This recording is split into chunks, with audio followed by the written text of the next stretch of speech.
Hi, I'm Martyna. It's very nice to meet you all. It's my first Atlassian event, and I've been a product manager for Bamboo for the past 2 years. So in this presentation, I want to discuss our first data center release we are currently working on and gather your feedback on the solutions we are considering for the future. So what's Bamboo? Bamboo is a continuous integration and deployment tool that ties automated builds, tests, and releases together in a single workflow. As you might know, Bamboo has been Atlassian's behind the firewall CI tool for over a decade. We are finally working on its DC edition now.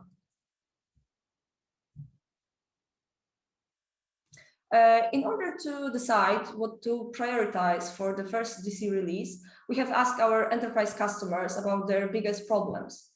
The answer was that server restarts disrupt long-running builds and critical path deployments. When an instance goes down, the results of builds that have been running for a long time, in some cases even for weeks, are lost. There is no failover mechanism in place, and deployments cannot be executed. We have heard your feedback that this problem should be solved by high availability. However, building such a setup takes a massive amount of time, and we didn't want to keep you waiting. So we have decided to iterate on the solution, breaking it into smaller steps. The first release of DC will be a cold standby HA with improved build resilience. What problems will it solve? Thanks to build resilience, users won't lose the results of long-running builds. Builds that were in progress during server restart will be allowed to continue. Agents will wait for server to be back online and deliver build results, logs, and artifacts.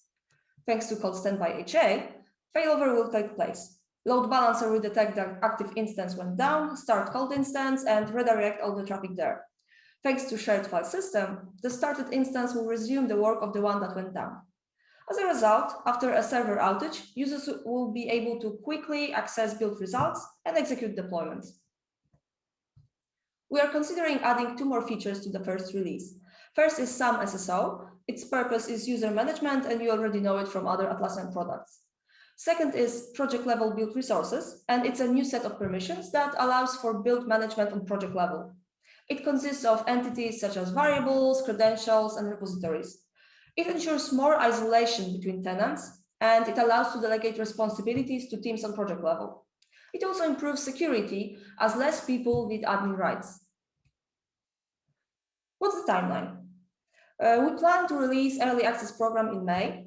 Once ready, we'll communicate it in Bamboo DC Jack ticket and in a community post. We plan to release Bamboo DC this summer. Here are some features we are working on for next releases. Another step towards an HA solution would be warm standby. In this setup, a read-only instance is waiting to carry on the work of the active instance in case of failure. We have heard feedback that current startup time is not satisfactory, so we are working on improving performance to make server startup during failover faster. We are also working on a new approach toward agents, ephemeral Kubernetes agents. It is based on an existing plugin per build container and improves agent scaling. It also solves 2 security problems important especially for large organizations. First is that builds and deployments are not independent and have identical privileges. And second is that elastic agents are used to run more than one build. PBC uses containers in clustering solutions such as Kubernetes to run builds. It ensures build isolation and no agent reusing. Additionally, we are working on platform upgrade to Java 11. We are currently exploring a few solutions we can work on in the future. We could bring HA to another level with an active setup. It would allow for clustering, and the next step could be zero downtime upgrades for bug fix releases. Other functionality we are considering is containerization and orchestration architecture that would allow for deploying Bamboo in Kubernetes. Research shows that this type of deployment brings value such as better scaling, automation, improved system resilience, and performance. Now for the discussion time. I have 2 questions for you, and then I will try to answer all the questions you might have. So, first of all, I would love to hear your feedback on the solutions we are considering. My first question is, which of these possible solutions would be of most value to you? Andrea, could you please run the poll? Thank you. So if you could please answer this question. If you don't have an opinion on that, then no worries, you don't have to. We would love to hear the feedback from you. Let's wait a few seconds so everyone has a chance to read an answer. So the possible answers are active HA, zero downtime upgrades, Bamboo in Kubernetes, and ephemeral Kubernetes agents, and also other if you think something else we should focus on. Okay, some of what I see, okay. It's mostly zero downtime upgrades, as well as active HA and Bamboo in Kubernetes. Okay. Thank you very much. Does any of you want to comment on that and say why this type of solution is the most important one for your organization?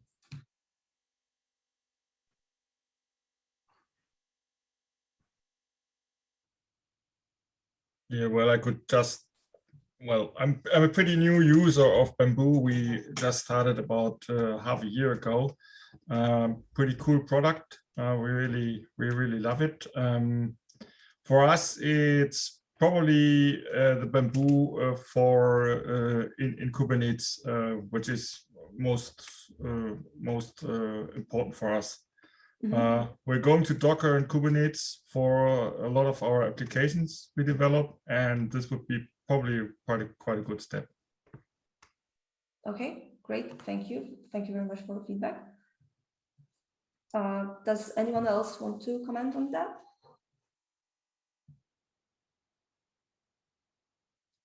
Okay, so we can go to the second question. This one is an open one. I already saw that some of you have selected other as the answer. So the second question is, what other problems can we provide a solution to? Other that were not mentioned in my presentation.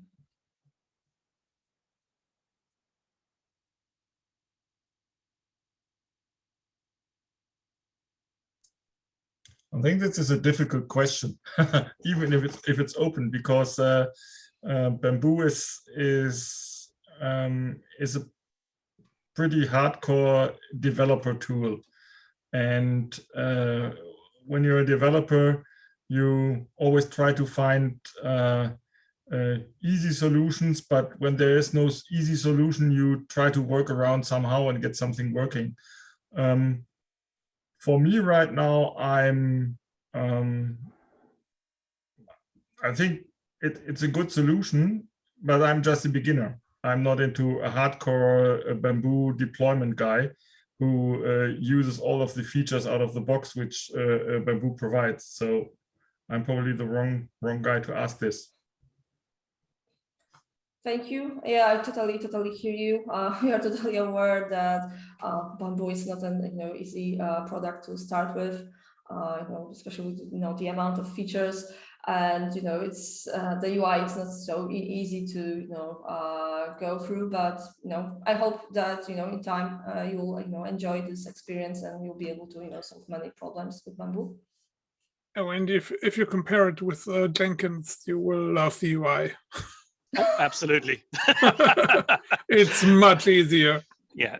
So Martyna, I got to give you kudos to you. I mean, I was one of the guys who was actually selecting, I want to have Bamboo HA as a primary concern. So somebody of this group has clicked other and, doesn't know what to speak of. But anyway, I think that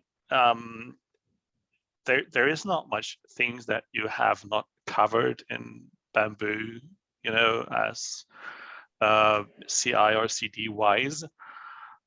We've been using Jenkins before we switched to Bamboo, and that was like, I don't know, several years ago, and we never looked back. So apart from maybe the CD part, which is a bit awkward to configure, the CI part is pretty good. So for those guys who don't exactly know the difference between the CI and the CD is a deployment of something. that was compiled by the CI, the integration part first. So where you have to define like environments, things have to be pushed to, and so forth. And that sometimes, gives us a little bit of a headache of can we deploy something that comes out of CI to somewhere, and where does it go? And sort of that might be something that you want to look into and make more, well, not that cluttered, maybe more clear where things go, looking at it, maybe having a graphical representation or something like that. But the rest of the stuff, defining your build plan with the steps and being able to run things in parallel and sequentially, and depending on things and not running things if something else failed, or doing things maybe even reconfigure things at customer sites, especially running builds on special servers that had certain abilities. So that's cool stuff, really, way better than Jenkins. And so 2 thumbs up from me for Bamboo. That's a really cool software.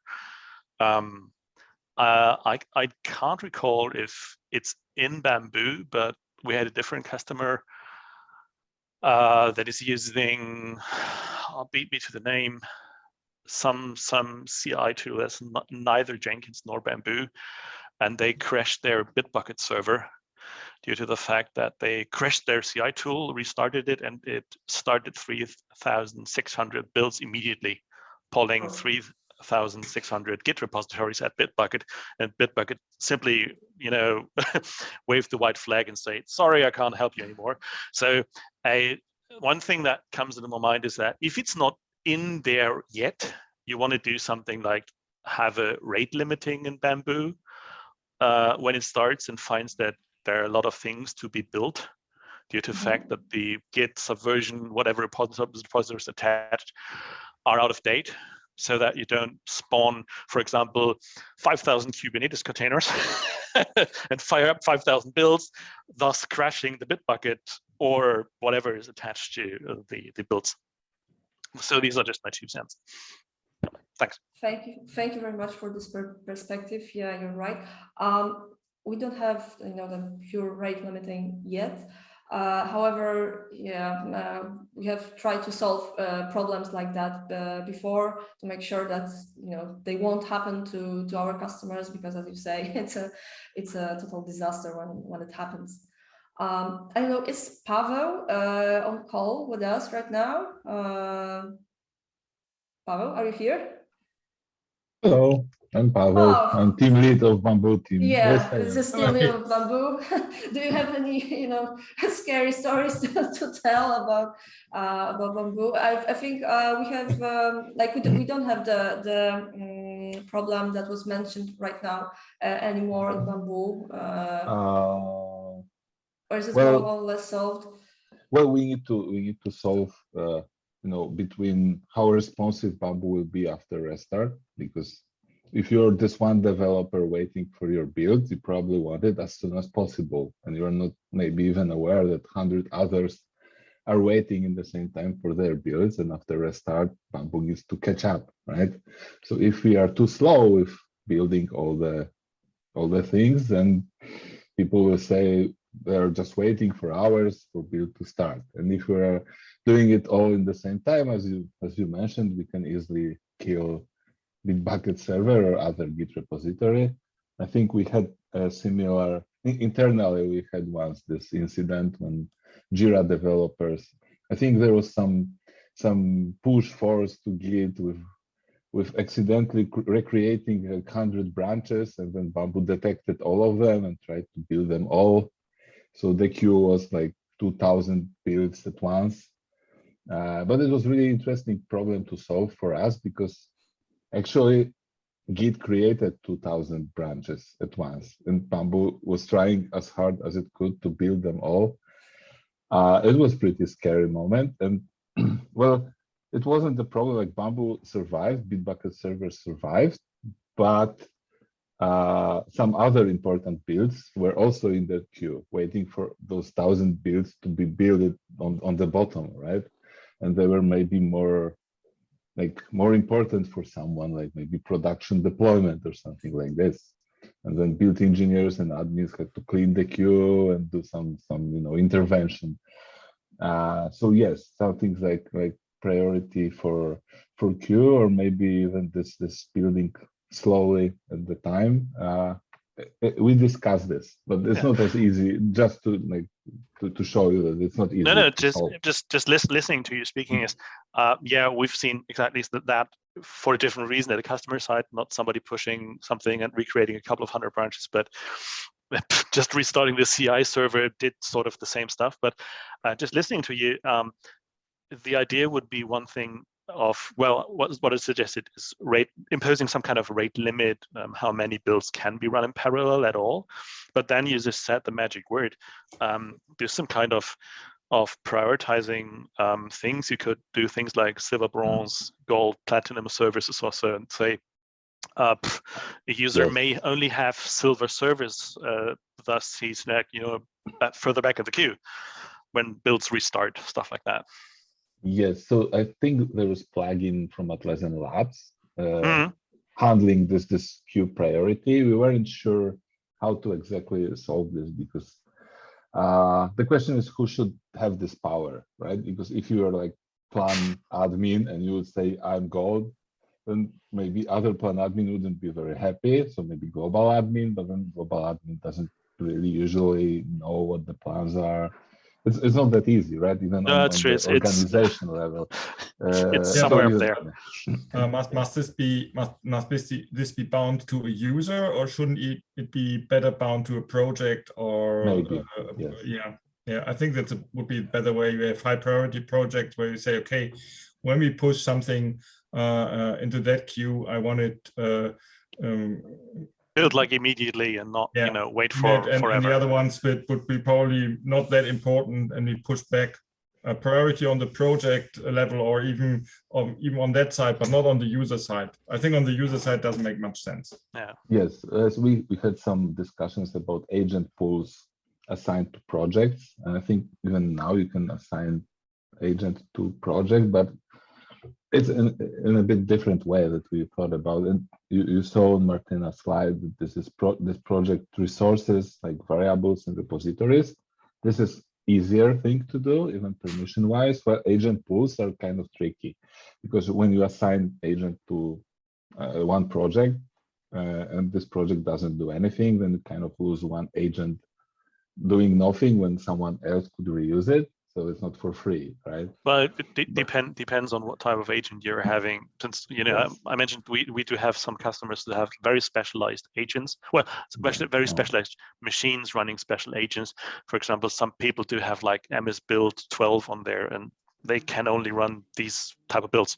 So there will maybe 3 or 5 builds that can only be executed on that machine, and the others need like MS Build 14 or newer. So we do have done that sort of in the same way, and that's limited, so that the agent is sitting there twiddling its thumbs unless something happens in that one very project or so. Yes, it's from that perspective, this ephemeral agents feature and maybe elastic agents are a bit like, now we have Docker image with this MS Build, or well, in Microsoft it may be a bit hard with Docker, right? Yeah, but, so that's why we just provided some running machines. Yes, but with Linux it maybe makes more sense, because now you can have this very exotic configuration that you use once a month.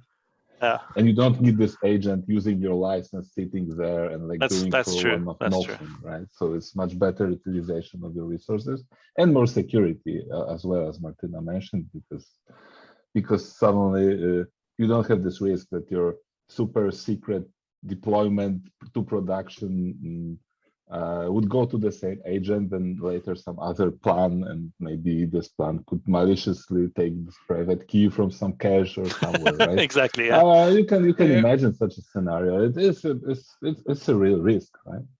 Yeah. Even if you use a DC version for multiple teams, then one team could affect another team in the deployment.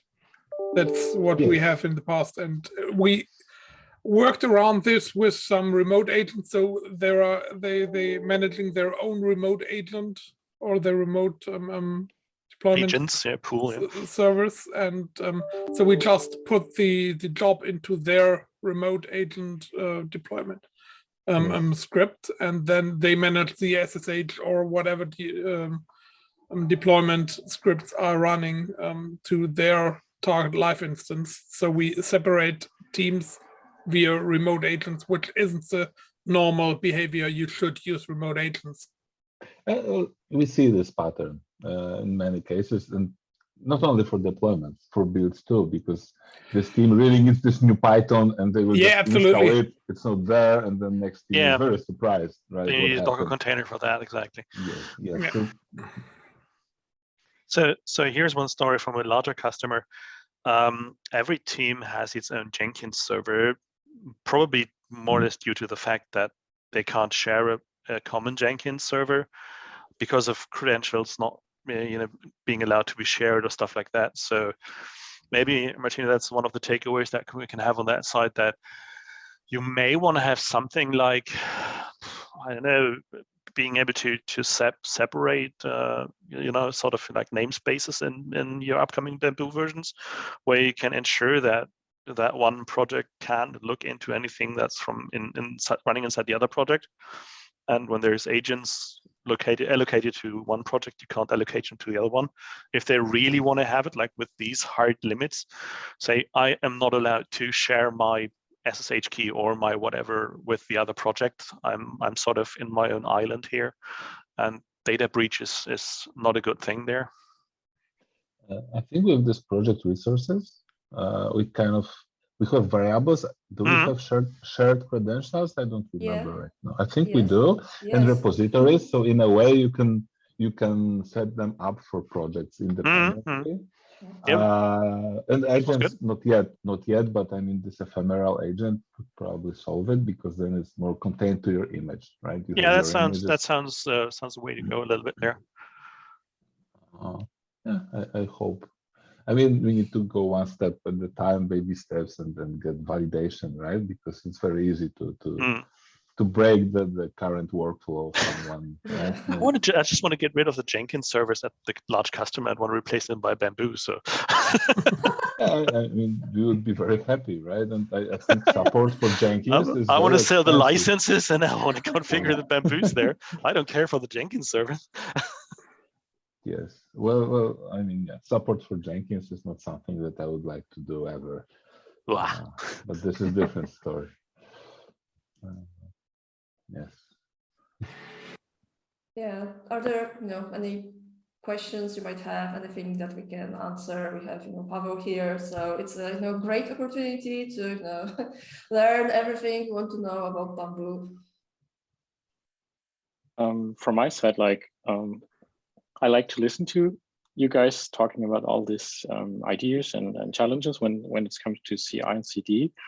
Will you, throughout the year, present more ideas, like keep more contact with the user group? Because it was quite challenging to find the right people coming to this topic, because not all of our members are this advanced, and I'm so happy to see JP here, and I even shared it with my coworker, Holger.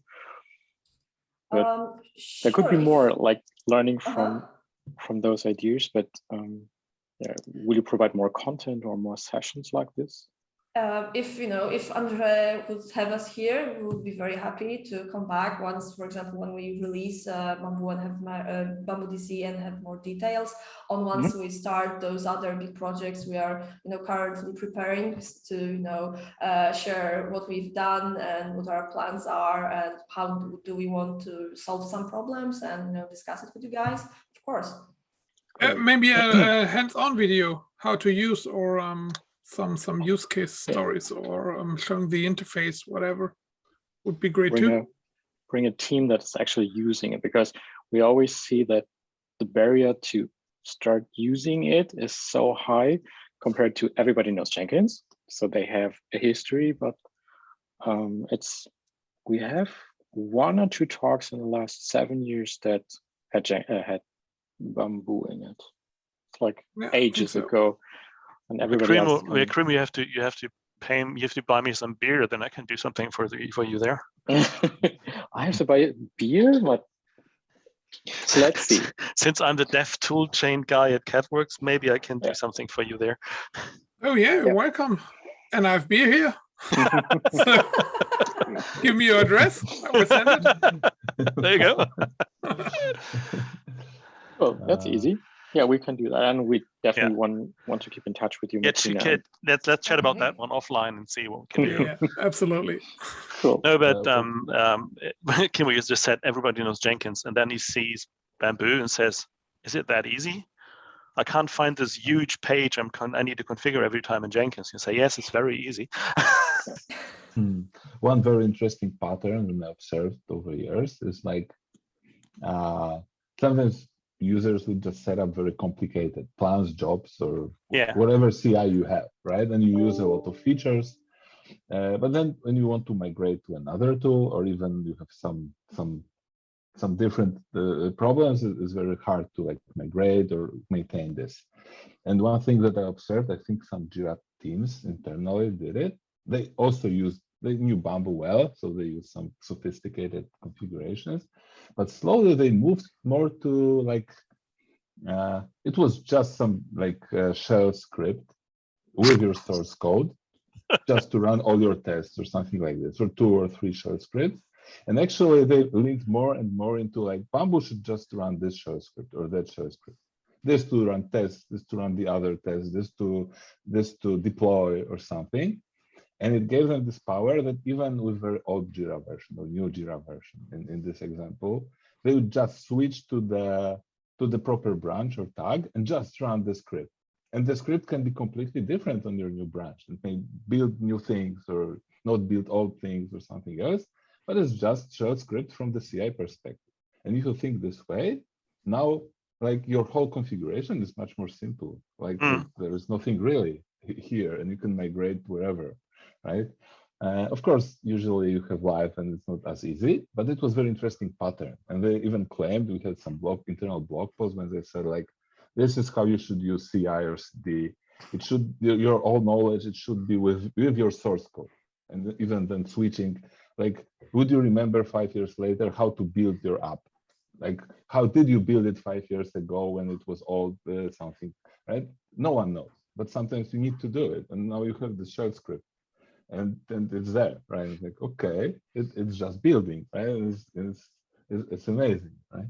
So I really liked it. I thought I can share it because, yeah, I think it's interesting.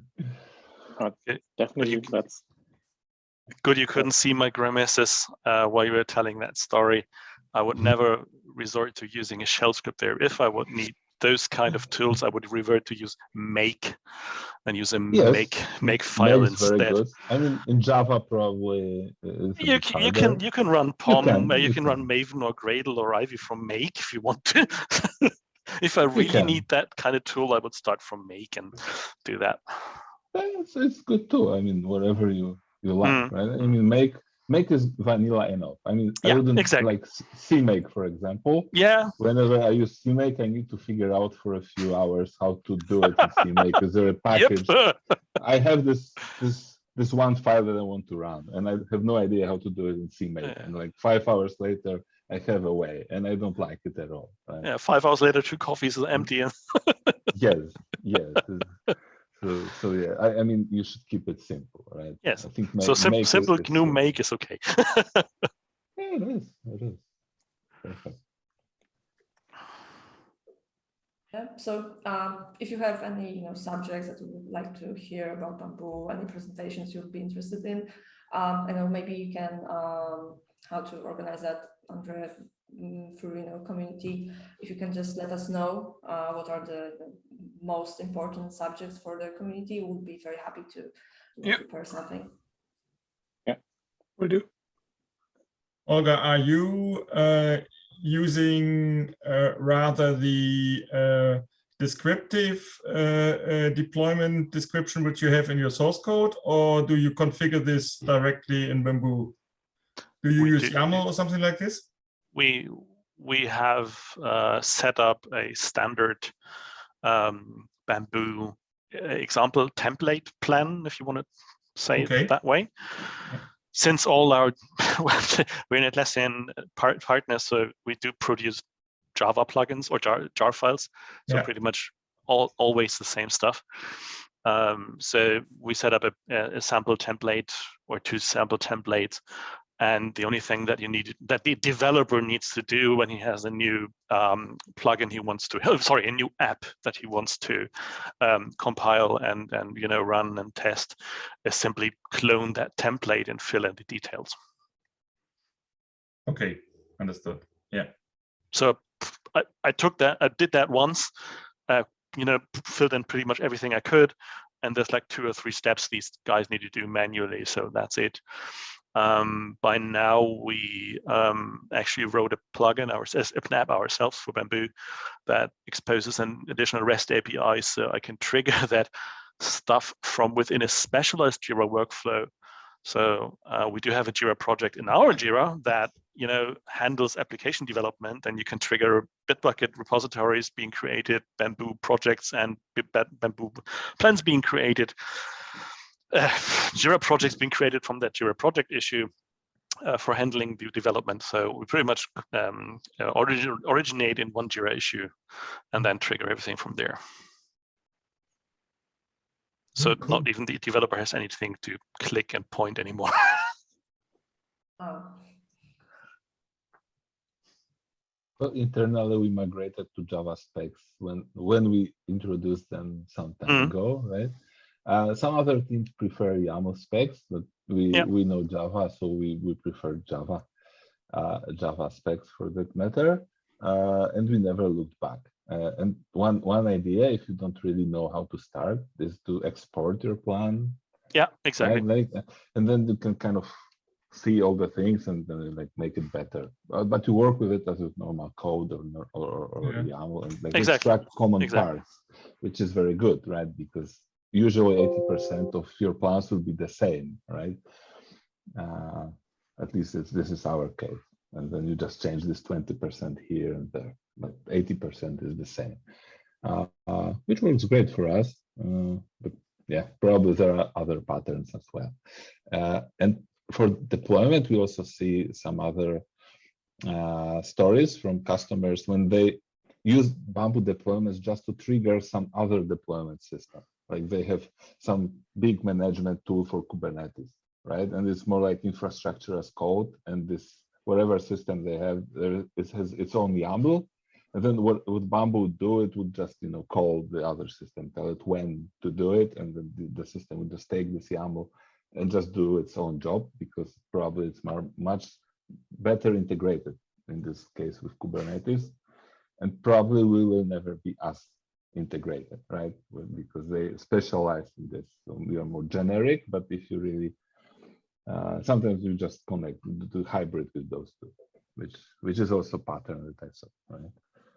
Yeah, our story is quite similar. We tried out Jenkins about a year and a half ago and played around with it and said, well, okay, it's working, but it's not that sexy. And we actually were looking for better integration with our Atlassian suite, with Jira and Confluence and so on, and Bitbucket. And after then trying out Bamboo, we just said, well, it's just cool. It's just so much better.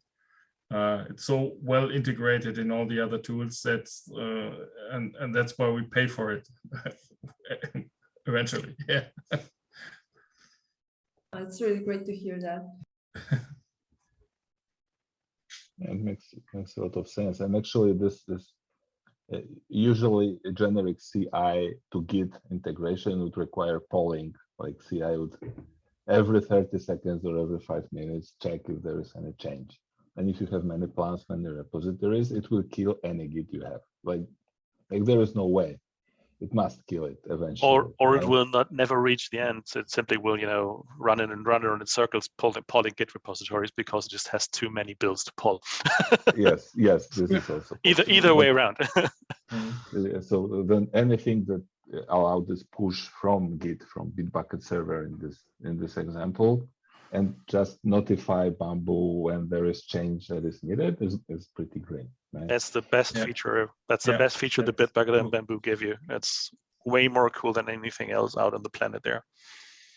And it's more responsive, right? Because if you said every 5 minutes, here probably it's much faster because no, immediately push happened.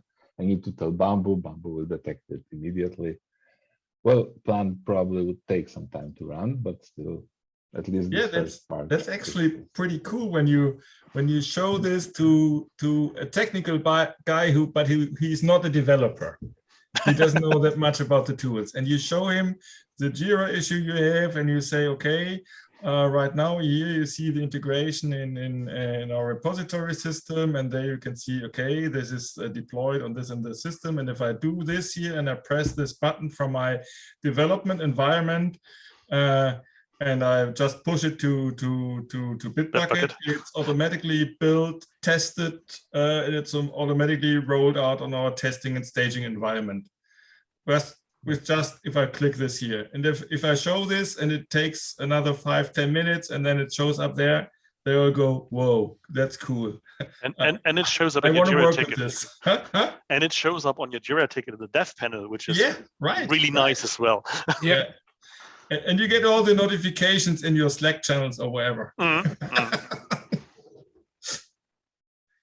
Those are annoying because usually you get only red builds there, and then you're doing something wrong.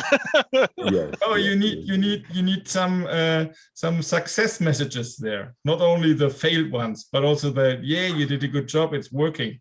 Now you can simply switch CSS messages from red to green. That should fix the problem. From red to green is the best. Yeah. Oh yeah.